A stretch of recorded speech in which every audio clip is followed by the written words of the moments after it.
If you want to manage your remote team effectively, then this is a must-watch video. Hi, it's Linh Podetti here, founder of Outsourcing Angel, and in this video you will learn from my long-term VA, Wendy Villar, who's been with me for the last 8 years, helping me to build and manage a team of over 70 around the world. We discuss tips to help you manage your remote team, to get the best out of your team, and to avoid miscommunications and more. Here's what Wendy had to say.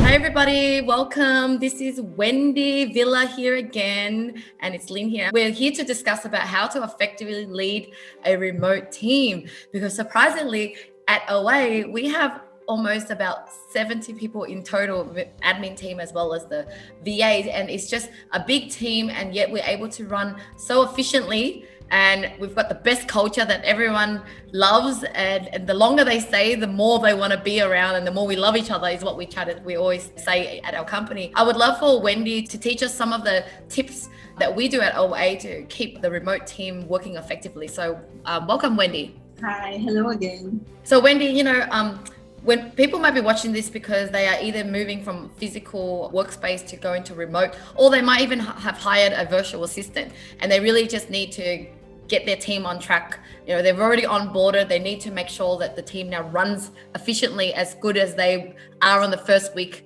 versus even like months later. So what is the first tip that you would give to keep the team running effectively? So first of all, everyone should agree on a common time for work, because that would mean that everyone can match the availability of each other. Since you're going to be working online, you have to anticipate when is the other members of the team available for you for collaboration, for checking, for updates, because of course, as a team, your roles are interdependent. So for everyone to really be on track with whatever they're responsible for, they have to have a common time at least. I believe there could be some instances wherein the team members aren't good with some times, like morning, there are people who are productive in the morning, in the evening, but then I think a compromise for a common time for meeting and consults would be a great idea, so that everyone would know when each other is available. Yeah, I really like that. And I think when it comes to remote working, we have to understand that it's all about flexibility as well. The whole point of people loving remote work is that they can have their life adapt around work as well. So when our team members are busy, need to run errands and go to the shops or doctor appointment, they have this default time that they come. But if outside of that time, they always let us know that they're going to be maybe starting their day earlier because they're going to go to a doctor appointment. So we allow that, which allows the team to feel really trusted and free, and not feel like, even though there is a time that you're working, you still have that flexibility to make up the time should you can't work at that scheduled time. Yes, I agree. And it's actually one of the beauty of working with a remote team, is because you can allow them some time to really do something that is like an errand that cannot be postponed. At least you can do that without leaving some work undone. Now, talking about meetings and schedules, so what recommendations do you have around meetings? How often should you meet your team, and what do you need to talk about? With our team, there are other smaller teams. Of course, we have marketing, we have operations, we have accounts. And so with these small teams, they have a set time for powwow. Every day, before they start the day, they get to check what's the focus for today, what's the priority. And then, so that will be what they will be focusing on that day. And aside from that, we also have like a general weekly meeting, just to have an overview of what's the team goal for that week, because of course the team goal is comprised by many moving parts, meaning the smaller teams in which they have to work together to deliver and contribute to that goal. A set meeting, maybe per team, and a weekly one for the general team is ideal, especially that we're working remotely and that some people work nighttime, daytime. And it's really good to get everyone huddled for progress reports, highlights, lowlights, and anything that they would feel, accomplished about, just sharing to the team, and some stuck items wherein, the answers could be from some other members of the team. So that's how it works with us, at least. Ever since we introduced the daily huddle, at first we thought it's going to be taking too long, but it's actually so powerful, because in 15 minutes, we can get through so much and kind of feel like we're all on the same page and feel like we got to connected with our colleagues, and then even our monthly one, because the team is bigger now, we have silo departments that meet up weekly, etc. But then we also have a monthly meeting where everyone is together, and we kind of treat it a little bit different, where we would reflect on our achievements and play some games to get team build with our existing team. Yeah, just really building that great culture as well. So I think what we're sharing here is that the more meetings you have, but still very structured and have a purpose and a time frame, not just meeting all the time. Because when it comes to giving instructions to your team to do work, don't just keep calling a meeting. Hey, let's meet. I want to show you how to do something. I need to tell you to do something, because that's actually quite efficient. So do you want to get into kind of like the way we use like maybe screencasts, Loom and stuff to give instructions and project management to assign tasks rather than wasting a lot of time with meetings? Yeah, sure. Actually, when it comes to meeting, we follow a structure, and the agenda, it has been communicated to everyone. So meaning to say, we don't drag it to an hour. Although it is a daily meeting, it's just like 15-30 minutes, just to have everyone in the know of what each other is up to that day. Especially if there's new things coming in, like the urgent items, urgent matters. Of course, it's something that everyone has to focus on that day. Of course, the recurring tasks that we have, it's good. But then it's only with those instances we have, received urgent matters, that these daily meetings become really and extremely important. Also, just to put in perspective, because we are somehow working on a flexible schedule in regards to, the common time, and then you work at your peak productivity, because we respect everyone's peak productivity hours. At the end of the day, the job is done. It encourages, it instills accountability, because at certain point of the day, you are required to report. So meaning to say, with flexible time schedule for work, somehow the impression is that trust issues or accountability issues. With us, the way we manage that is with these meetings, wherein everyone will be building this routine of, at this time of the day, I am going to share this, whatever is on my plate, and whatever is on the plate for the whole week. So that works that way with us. And we use also project management tools just to keep track of the timelines of all work. So because we are guided by the deadline, the details, and the comments, everything is centralized there. So it works that way for us with high efficiency and with minimal poking wherever each team member goes, because we're looking at just one central place for work and work progress. You raise a really good point. It's really about performance, not just like, monitoring every minute of the day of what that person's doing. I guess the only respect that we do get from people is that if they are going to be away from their desk for a while, they would tell like, hey, I'm taking my lunch, or hey, I need to run to the market to do something, rather than if they don't communicate that, or you don't set that rule, then it could look bad when you're looking for that person and they're not around and you're wondering what they're doing. So I think remote working is really about showing a lot of respect and over communicating. Would you say that? Yes, we can able to spare some time, minding the pets. Walking when the sun is up and then going back, let's say after 5 minutes, it doesn't take that long. But then, the staff comes back with a happy demeanor, and, it boosts morale as well and mood for everyone. And then it's infectious, by the way. Talk about fun and happiness. What do you want to share around that kind of the stuff that we do to make sure that everyone's happy? Okay, so of course, I think every month, every quarter, we have this challenge. I think we have set a challenge for each team. Actually, there's a challenge for the whole company. And then each team is made to understand what their role is to contribute to meeting that goal. And every time we meet that goal, which by the way, we usually meet, we kind of enjoy some bonuses or some gifts that are related to the goal. And that goal actually follows a theme.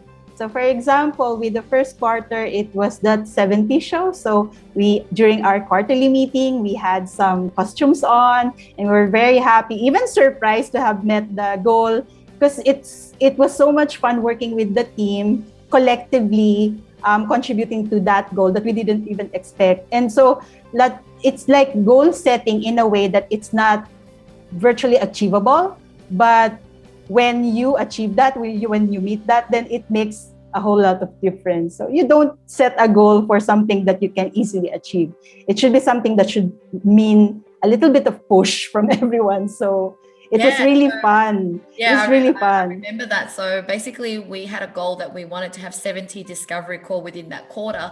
And we then turned it into a theme. We together came up with a name that represented 70, and we picked the 70 show. So everyone contributed to making this theme happen or party happen. And we said, if we reach it, then we're going to, I mean, it's not really even about the money. Like, even if we were giving away $70 for everyone to buy something, it's not really about the amount. It's just that everyone felt like it's a shared win, and we can do something fun. We made it a compulsory to spend that $70 and then share what you bought with that $70, which made it so fun. And along the way, within that 3 months, we would always show a little image of our progress, or little progress. Yeah. A jiffy. Yeah, and what's important is that KPI or goal is, I guess, made it smaller for the different teams to know how they can contribute to that. It's like, how does the marketing team help with that? How does the sales, how does the operations? Because it comes down to like a collaborative effort to achieve that, right? But we just turned it into more fun.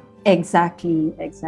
Yeah. And it's not just 70 calls in total for one quarter. There were criteria that made it more challenging. So really good job for everyone in the team. It really was a fulfilling meeting when we discussed about that. And I guess the last point that I wanted to cover is that working online, if you don't hear from someone, it kind of feels quite silent.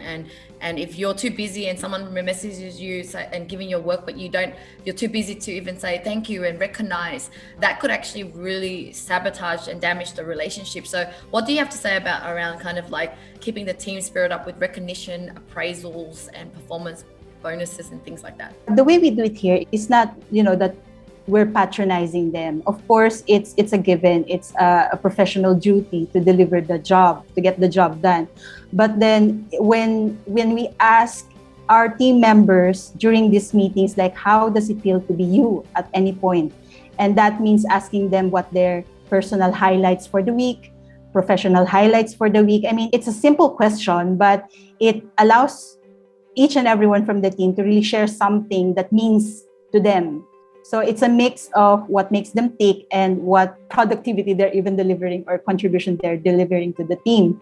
So in sense, somehow we don't have that problem of people just being radio silent about work, because when you encourage them to share, it's easy for them to bring out of their shell, because they know that you listen, that it matters to you, not just, small talk. We don't do small talk here. Like when someone says, "Oh, I got a dog," or my cat I'm a grandma now. So because the cat has, kittens. So we're genuinely interested about that, and they feel that. So that's why we don't have radio silence problem here. And then from knowing what the personal things are with our team members, each and everyone is just, we're gonna be like nosy somehow, checking, hey, are you okay?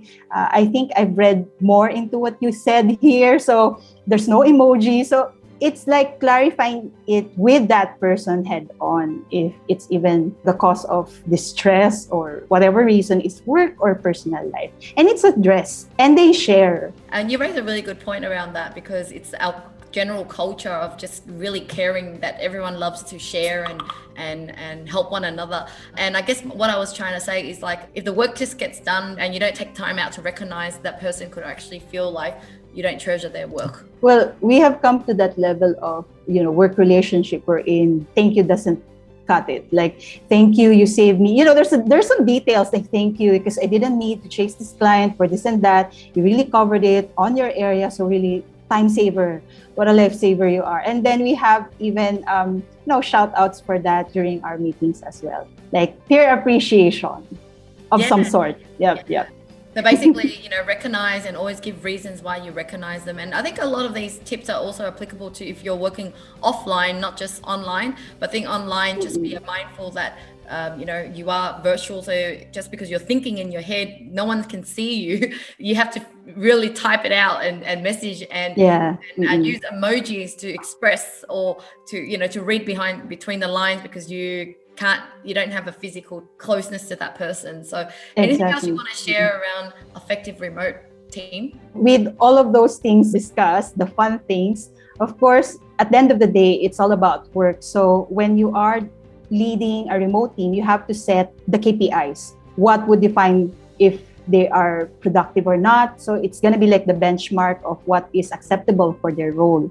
So meaning to say, there could be like X number of hours for you to be able to fix this for the client, this and that. So our response rate, we're very particular about response rate, by the way, and also other things that involves the actual role of each and every member of the team. So that KPI is something that is qualitative. It adds number or like rating system for which the staff also personally becomes accountable and aware of the contributions that he or she is giving to the team. So it's good that we have flexible time and this fun stuff at work and goals and that. But I think what adds to the structure or the responsibility for each and every one is the KPI, having fully understood what you're supposed to deliver. And so that they would feel like if they're falling behind, then that's the time for them to ask for help. It's really not that, we castigate anyone who's falling behind, but we help them. Like even before the deadline for evaluation. Okay, so I think we need to huddle up with this person and check whatever we can help. So, because of course, someone who is able to allot some time to help means he already covered his KPI and feels good about it. And so that's why this thing that measures whether or not you are being effective is really good measure for, if you can help or you can participate in other areas. Defining that is really essential. Because you will see some characters in the office or in the team wherein they're interested to participate in other team member or other teams work. Which is really lovely to see. Yeah, because sometimes in big corporations that I've worked in where people just want to keep to themselves rather than really remembering that we all have a goal to meet as a company, and how do we just step in and help out, and everyone's embracing help and accepting help, not just like, leave me alone, this is my department. If someone's watching this, they're like, oh, I want someone like Wendy, what advice would you give to help them, I guess, see that what they need to do to have a VA just as effective and loyal as you, because you've been with me for 7 years or 8 or however long it is. So how do they have someone like yourself? I think the answer is simple. You have to set the tone. You have to set that for yourself, because I didn't become this without your leadership. I mean, I follow what you were cultivating us in. It's something that I was trained in. It's like the culture that you welcomed all of us in. So that's why it wasn't really easy to share that kind of treatment with the other members who came after me. So, and in a way, I help with, making sure that is maintained, because that's a really good thing to work with or to come to work every single morning. It's not like you look forward to work because that's what you are welcomed with. I think culture is different from company to company, but it's the leaders that really set the tone. So if you want to really have this really close and caring culture for your company, it has to start with you. And obviously, it was something that is a picture of your character, from which you trained us from, the level 1 to the level that we are now. Not really a hard question, because it's something that we look into. Your people is as good as what you train them in, and I think it comes with consistency. So that's why the success of any company culture or of any company is as good as the character of the one leading them, at least. And we're talking about leadership, by the way. Still falls into so much. Yeah, I think that is so true. It really comes down to, if you want that, you got to give that. If you want people to share everything about even their mistakes and things, how are you embracing it? How are you forgiving them? How are you, sometimes you want this, but then you're not actually allowing them to be that, allowing them to test and make mistakes. So it really comes down to you as a leader. So thank you so much, Wendy. I really learned a lot. Thank you for your time. Thank you. Bye. Thank you so much for watching, guys. If you have any questions for us, please leave in the comments below. Or if you want to get started with us and just learn more about our VAs, I would love to invite you for a free discovery call. And if you'd like to watch more videos like this, we have more over here as well.